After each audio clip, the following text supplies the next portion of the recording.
Hi, and welcome to Rethink Dialog. In this episode, we're going to sit down with David Rosenberg from Foursquare. So let's go and have a chat with him. Hi, David Rosenberg. Hi. You are currently working for Foursquare. Correct. Tell me a little bit about your background and tell me a little bit about your job at Foursquare. Sure. Well, the first thing to say is that this is my first real job. Okay. So a lot about my background involves education and other forms of work. Well, that's relevant as well. I would say. But the story of how I came to this role is really a very lucky one, and it's all like everything about being in the right place at the right time. Okay. Foursquare decided about almost 2 years ago now that it was going to open its first international office in London, and I read of all places on TechCrunch that they were about to do this, and it coincided nicely in my life that I was coming to the end of a project I was working on, and so decided with characteristic cheekiness that it would be something that I should bring to their attention. Yeah. And then after a slightly protracted process and then a probationary period, almost like an internship, I've now been working there for a while, working on European partnerships, increasingly looking at our emerging markets, but also focusing on the UK. Okay. And how is the Foursquare usage resonating in the European region compared to the US? Yeah, so I think there are two things to say about the Foursquare usage. The first is that it's growing, and it's growing healthily. In some markets, like just to give a shout out to our Turkish users, our Russian and Brazilian users, it's pretty bananas. We're seeing amazing growth there. Okay. But it's also changing everywhere, and it's changing in the sense that old school Foursquare users who've been on the platform a number of years,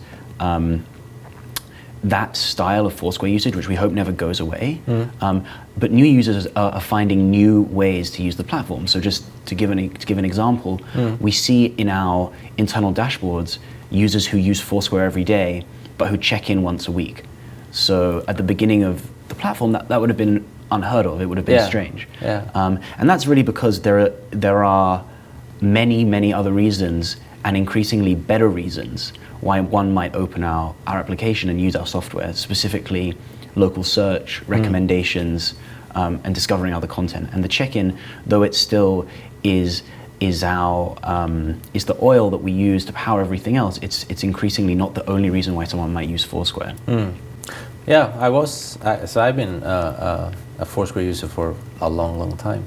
But I guess that data that those early users provided, that's kind of the essence of what Foursquare can provide at the moment. Yeah, absolutely. Everything that we can do and give back originally comes from our users. We're not, licensing information about popularity. Like, this is what we are given. And Dennis, our founder, sort of likens it to physical web crawlers. Like, Google has supercomputers crawling the web to provide the best search online, and we sort of have human beings doing the same thing for us. Yeah. Both our regular users who are providing check-ins and tips, and also our super users, of whom there are now almost 50,000, who are maintaining the integrity of our platform, which is really good, I guess, for two constituencies. First, it's great for us. It's great for us to have highly engaged users with who want to do awesome stuff and want to help us, kind of like Wikipedia has its editors. But also, because we're now powering lots of other services, having the best information actually serves a wider purpose. It's better for Instagram and Path and Flickr and Nike Plus to have that, and a lot of that comes back to our super users. So what defines a super user? To become a super user is a short, almost like an exam, where Foursquare tests your judgment about what good venue information is. Interesting. Yeah. Yeah. Wow. It's really, I'm a maps nerd. My bedroom is plastered with maps. So ancient maps, modern maps, and so I understand the volition to want to make maps better, and that's really what our super users are doing. Okay. Do you see Foursquare as a marketing tool? Yes. You do? Yeah, it certainly can be, and for the right, not for everyone. I don't think Foursquare can be used by every single brand for every single purpose, but certainly local businesses, smaller businesses who want to have a one-on-one relationship with their customers, and also who want to acquire new customers who are out and about. So these are people who like we would consider being up for grabs in a way. To give you an example, coffee shops within a 3 or 4 block radius are de facto competing for customers, and we feel that Foursquare is an ideal platform for part of that competition to happen. So in that sense, it's certainly a marketing tool. So what, if you could describe the 3 powers of Foursquare? Yeah, 3. From a user's perspective? Yeah.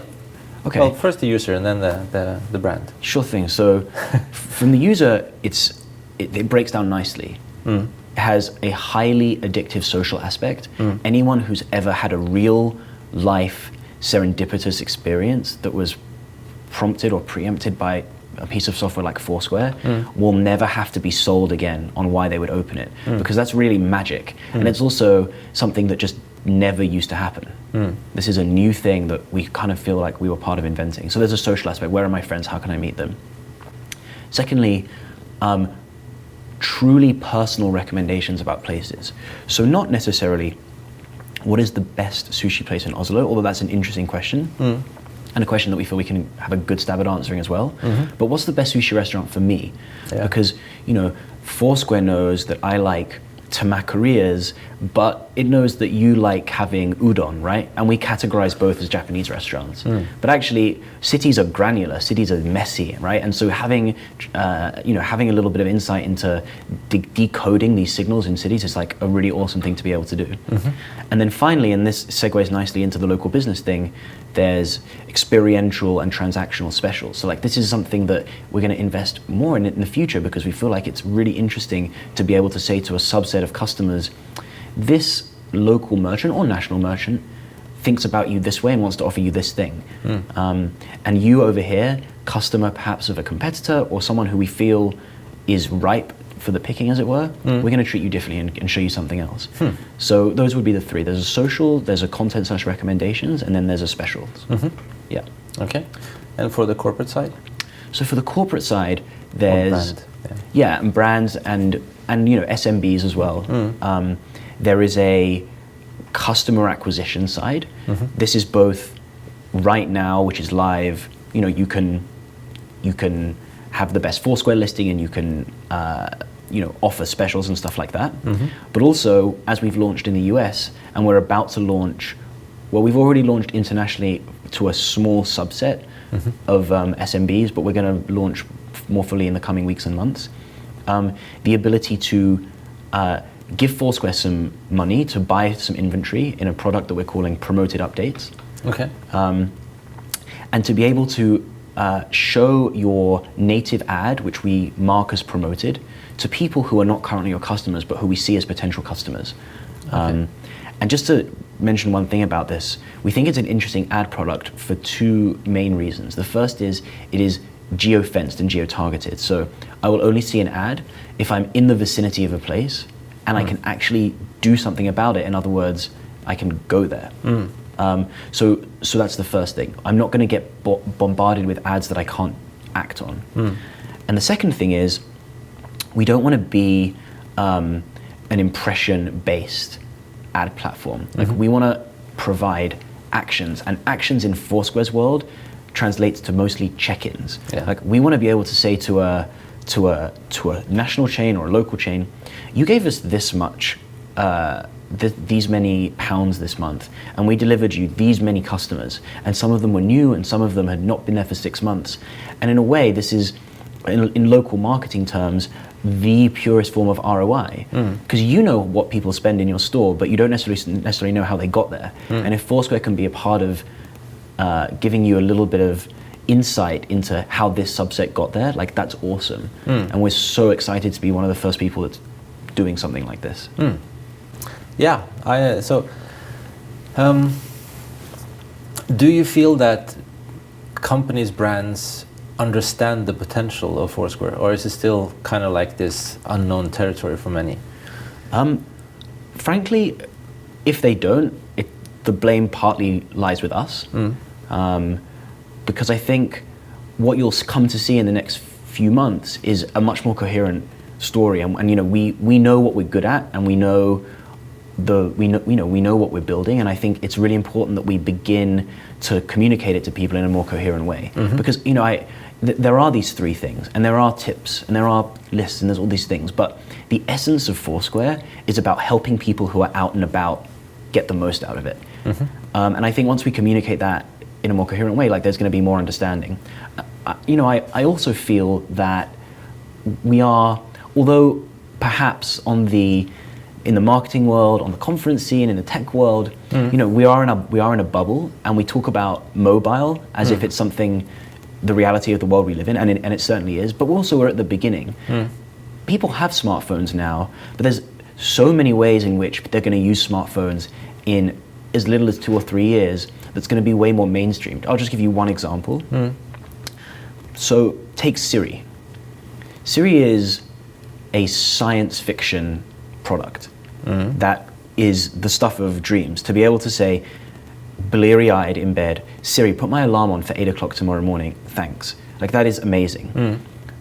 But not many people use Siri. If you look at like usage statistics or predicted usage statistics, it's not something that people use so much. But I think in terms of like using products like Siri, we're going to see that once people get more comfortable with it, it's going to explode, right? Foursquare sees itself as something a little bit like that.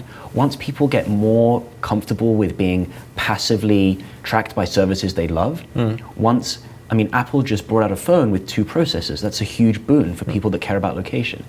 Android has SDKs in its new operating system that will allow people, for example, apps like Moves, which is a Scandinavian company who are providing awesome biometric and exercise data.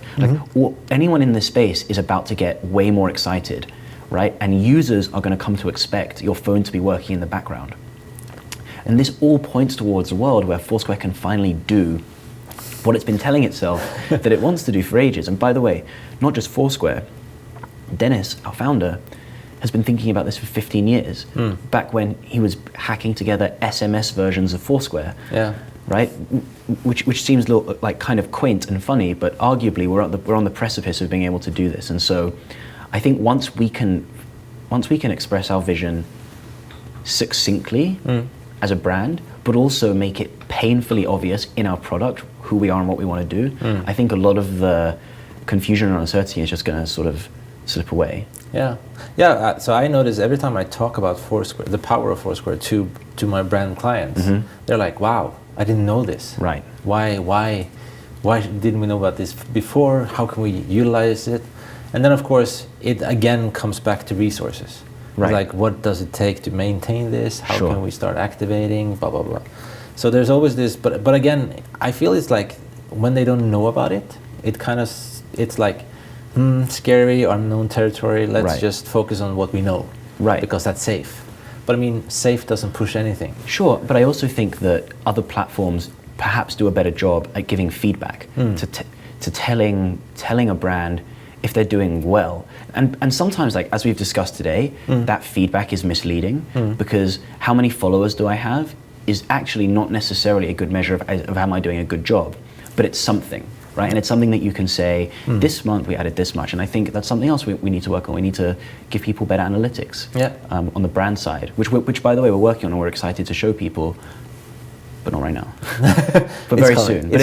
I've seen it and it's awesome. Yeah, so things are, like, it's constant development when it comes to the platform. I'll give you like one quick example. Tips are magic, they're awesome, and when they work, it's incredible. Liking tips is something that never necessarily took off. Liking a tip, it's not like, liking something on Facebook or retweeting the things that... Not true. Yeah. And it's only going to be whenever we release, which is, I'm talking about weeks, not months, that we're going to be able to say to a brand, your tip was viewed 30,000 times last week, right? Now, maybe a small number of those people liked it, but ultimately liking a tip is something that we invented, and it's not. The point is, let's take a restaurant review from The Guardian from 12 months ago. Maybe it got 40 hits online because it's buried deep in the archive. But 30,000 people viewed it on Foursquare and got some use out of it, and they thought about wow, The Guardian has awesome writers. Wow, this is an awesome review. And well, those Brussels sprouts, they were really tasty. Thank you to The Guardian. This is not mindshare The Guardian has really any right to have. But we feel like we can provide it to them, and we just need to do a better job of showing them, hey, like, this is actually living and breathing content. This is not stuff that belongs in an archive on your website. Like, it's actually doing something. So yeah, we got to give better feedback, basically. Ooh, interesting. Last question. So, what inspires you? You said that you're a map freak, so yeah. So or geek. On a slightly more zoomed in level, I'm fascinated by cities and how they work.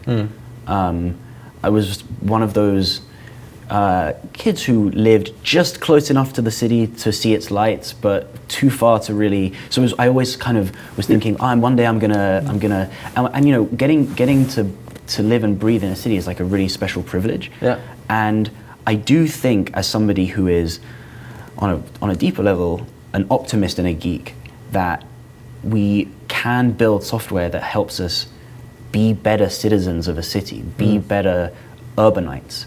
So, you could argue that finding the best ramen is a small part of this, and certainly there are people hacking away with public data and doing awesome stuff, but really, like, anyone out there who is making stuff that helps us interact with our fellow citizens, be they restaurateurs, be they coffee shop owners, be they independent business people, connects us with them, and like and essentially makes us better Londoners or better Oslo dwellers or better New Yorkers. Like, I'm inspired by that because I just think it's awesome.